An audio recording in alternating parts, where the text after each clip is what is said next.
One of the things in this particular discussion is your combination of sort of basics.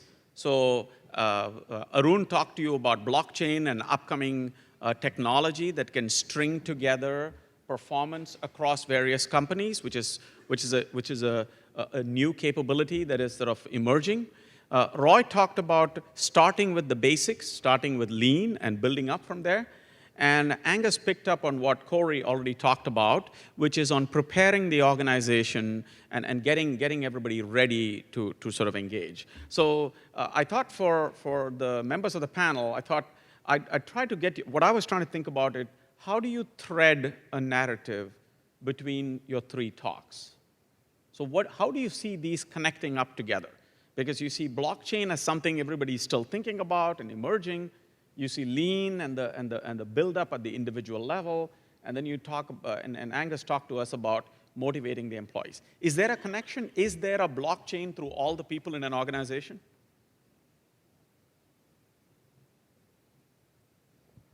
You would be able to do that.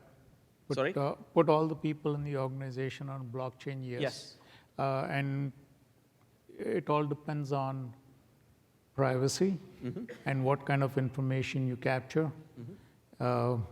If you're trying to capture information about performance of a person, whether they're behaving safe or not, those are things that blockchain can definitely do. There was a earlier presentation was talking about using videos to watch employees. That would be an opportunity to use for blockchain, but is everybody ready for that? So what do you guys think? Roy, Angus, what do you think? Well, I think, the other way to look at it is, leadership plays a role in all three, too. So leadership, obviously, was Angus was talking, what I was talking about, but even in blockchain, the leader has to understand the big picture and understand how the dots all need to be connected together. So I think that's a common theme across all three. I mean, the entry level at the moment, and it's out there in some companies at least, is use of smart technology through apps. And it's been, Goldman Sachs, for example, you probably read that Goldman Sachs now have a continuous real-time management feedback system, so that you're not getting a 3-monthly, 6-monthly, yearly reviews. They've all gone, and every employee is getting feedback all the time. So it's a little bit like the Chinese app where everyone's scored as they go along, similar to that. And so that's here and now, and it's happening. So that seems to be more readily accessible in the short term. Who knows whether blockchain will be the next thing upcoming after that. And the next question I had, by the way, have your questions ready while I'm reeling off a bunch of these myself. Lean and the Toyota system and many of the things, Angus, you talked about, these have been around for a while, and they're still not fully adopted. So what I'm wondering is that it would be great if basic technologies and empowerment and things of that sort were adopted, and then so that then the attitudes towards technology could then be framed at the individual level rather than this group reaction against it. So what is the challenge? I mean, is this, we've been talking about lean for a long time. Now we're talking about lean plus smart. How is this really going to happen? One of the things, I think one of the problems is sustainability.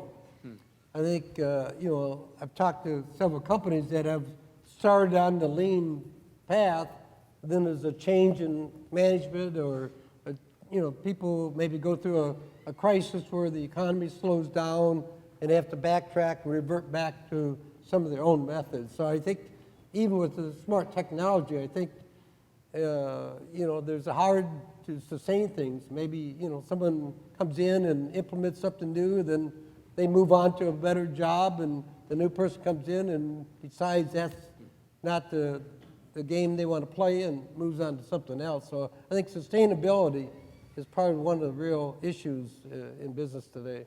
But has the time come where lean is now ready to be adopted because there's some other reason for it now?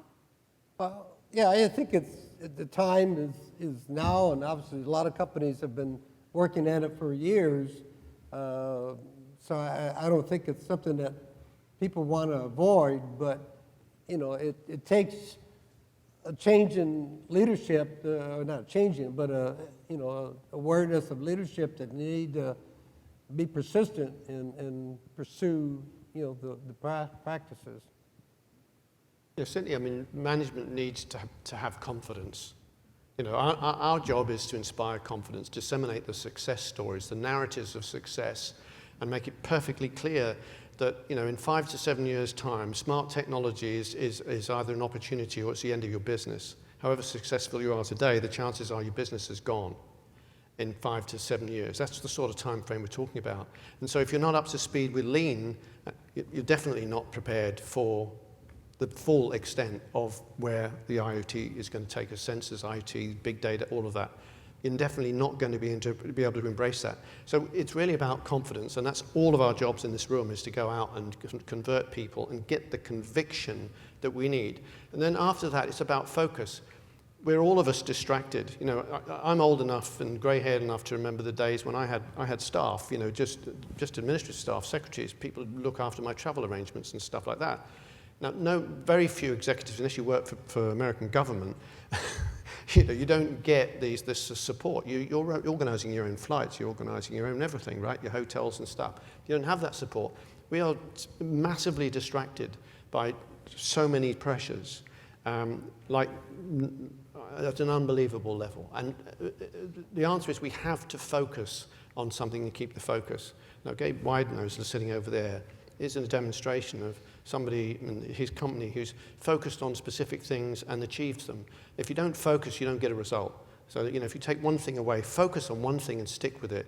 Don't go off. So if you believe in the whole process of lean, and if you see the threats or the opportunities that are coming from the smart ecosystem, smart economy, then if you haven't gone all the way through the whole lean next generation process, you better get on with it and be totally and utterly focused on it. That is the answer to your business success and your sustainability of your business in the future. If you don't, you're finished. So Arun, same question regarding blockchain. Is blockchain's time now? So for blockchain, I think it's still gaining strength. There are not enough examples to show its value right now, but you definitely start small and start building up on that. And so one of the biggest success factors in blockchain is the number of actors. If you got only 2 people in the blockchain, there's not a blockchain there. Basically, blockchain follows the same Metcalfe's law like networks follow. The value is proportional to the square of the nodes in the network. So you got to have more people joining blockchain. Right now, there's very few. But this is the right time to get into it because you're getting in at the ground level. So the Walmart story that appeared in the newspaper last week, Walmart's claim of the reason they did it is that when they found, when there was contamination in the salads, that they had to destroy all the salads in the entire Walmart system because it took them too long to figure out what the source of contamination was. And their claim was once they had this blockchain pilot, they detected the source within a few seconds. And they could destroy that thing and be done with it. So for them, the value proposition was very clear. Destroy every salad you have because you can't figure out the culprit or know where the needle is in the haystack in one shot. And the question is whether you need use cases like that for this to work. One of the use cases you mentioned, Arun, is using it internally within the company when you have many steps. So, right. So typically when people talk about blockchain, they talk about external to the company. But there are so many transactions that happen inside the 4 walls of a company. I personally believe that's where companies can start internally. And once they see that, once they start seeing the value in there, that's when, like Walmart started getting external entities. That's what would drive companies to start getting their business partners engaged. So Roy, I think we need like a lean blockchain. So take it from me. You heard it here first. Lean blockchain it's going to be. Okay, any questions? I've got to say, the other thing about this is that, Walmart reacting to a negative input. If we're going to show leadership, let's listen to that story and let's walk to something, not away from something. If we're walking away from things and reacting to markets, reacting to product change, reacting to legislation, reacting to new quality standards, for example, then we're on the back foot. We can't possibly compete with our competitors some of the competitors who are going to be ahead of us. We have to be positive. We have to look forward and not be on the back foot and reacting. There's far too much firefighting across the globe going on, and those are the companies that are the most vulnerable. So if you're firefighting, you say, well, I'm too busy for this, I'm too busy to come to the conference, I'm too busy for lean, I'm too busy for this. In a sense, you're writing your own finish. The company will not survive like that.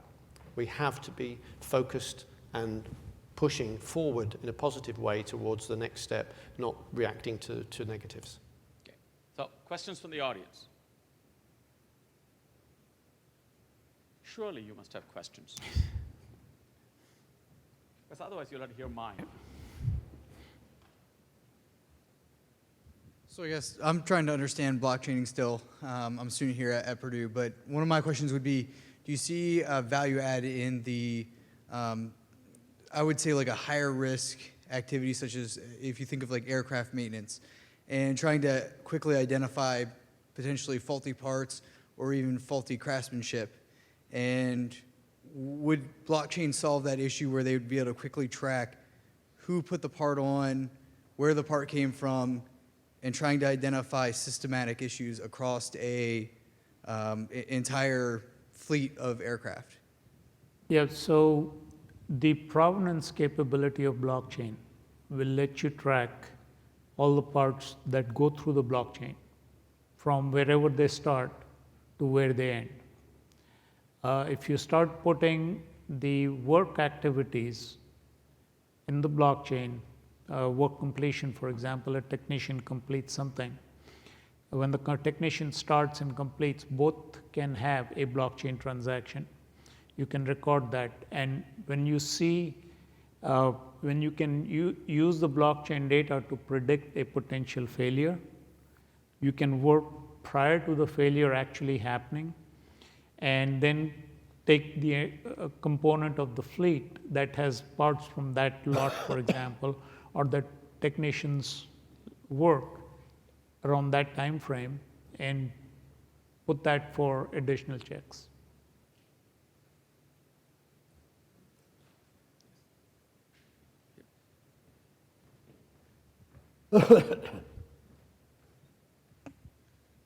So you guys talked a little bit about having lean implementation before we get into the smart technology implementation. But really, lean's a continuous journey, right? So are there benchmarks or areas where you know that you're ready on the lean side to implement that smart technology type of equipment or operations? Well, as you said, it's a moving target, so you never finish implementing lean or continuous improvement. So I think the key benchmark is you want some stability in the process, somewhere where you're measuring your throughput or your operations rate and you're getting some consistency, and it's not jumping all over. So I think stability would be the minimum level, obviously farther up the chain, but I would, I guess, say you want some stability in the operation. Now, it may be just one cell in your plant. It doesn't have to be the whole plant, but obviously you would want to get stability first. Any other questions? So one of the things about IoT that was mentioned was that it's a scalable technology. I think the example that was used is, start with a machine or a cell and work your way out. I think Lou mentioned that in the. So given that there's that feature of it, it's not a large capital expense, but it is you can learn, debug, improve, figure out the ROI before you expand. And I'm trying to draw some analogies between the distributed ledger and the distributed improvements that are happening.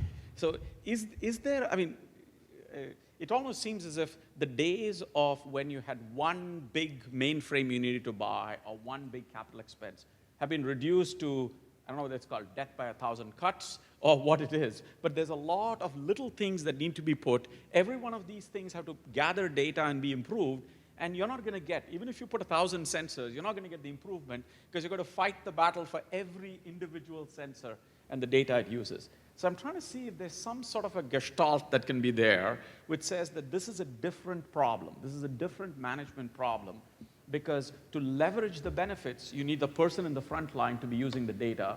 So you no longer can have an approval of a big spend. So I'm trying to see whether these things are coming together precisely because this empowerment is sort of a precursor to the leveraging of the data from the sensor. So I don't know. Yes, Roy. Yeah, well, I think that's a good point, and as you mentioned, I think Lou in his presentation touched on it this morning. So even though you can implement IoT in one machine or a few machines, you need to have some plan for building the infrastructure. You need to have some way of connecting to a network. I know in factories it's difficult to use wireless because of the noise and the vibration and all that. But I think you have to have an architecture image of where you want to go long run, and that obviously builds into blockchain. So in order to collect the data from the plant floor and feed it into a blockchain, you have to have some way to automatically collect that. So I think that's part of it. You want to have some kind of a image of what your ultimate solution is going to be, but still you can start small and implement in baby steps. But think about the overall infrastructure and architecture of your network. So blockchain basically records transactions or events. What do you do with those? And Lou talked about this morning, visualization. So until you give the people capability to visualize what's happening in your processes, it becomes difficult to figure out what to make changes to. So you have to have that visibility. You have to have the decision support systems behind that so you can be guided towards the right decision-making steps. There's a sort of preparatory stage in terms of the culture as well, in thinking that people just arrive at a machine and do what they have to do and then go clock off at 5 o'clock or whatever. If we're changing the culture so that everyone is much more involved in this continuous improvement, so the lean concepts, if people are coming out and saying, well, what if there was one thing we could do better, what would that one thing be applied to this machine or this line or that cutting machine or that bending machine? Is there one thing we could do better? Because the people, the supervisory level, and maybe the managers know, certainly the people on the shop floor, we usually know if you care to ask them, that there are limitations.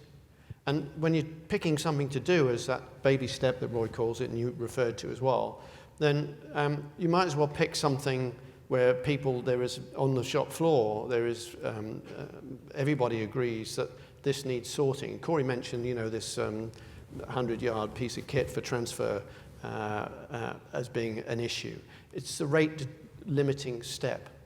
And there are lots of rate limiting steps. If you're going to hit something for IoT, it may as well be the one that's the most limiting step you've got in your plant and fix on that first. So if you know you've got a problem in goods out or distribution or parts management, well, deal with that first. And if you can, through some sort of smart mechanism, deal with that first, and then you can move on to the bigger things once you've got the confidence of the first.